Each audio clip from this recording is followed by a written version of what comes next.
வரும் வரை எந்த காரணத்தை கொண்டும் நீ இந்த கோடுகளை தாண்டி வெளியே வர வேண்டாம். மனதாலும் வாக்காலும் உடலாலும் நான் உனக்கு காவலாக இருக்கிறேன் என்பதற்கான அடையாள கோடுகள் இவை. இந்த கோடுகள் சத்திய ஜுவாலைகளாக நின்று உன்னை காக்கும்.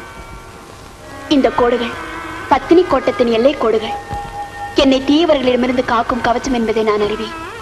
சென்று வாருங்கள், வென்று வாருங்கள். நீங்கள் வரும்போது இந்த கோட்டுக்குள்ளேயே 2 ஜீவன்கள் வழி மீது விழி வைத்து காத்துக் கொண்டிருக்கும்.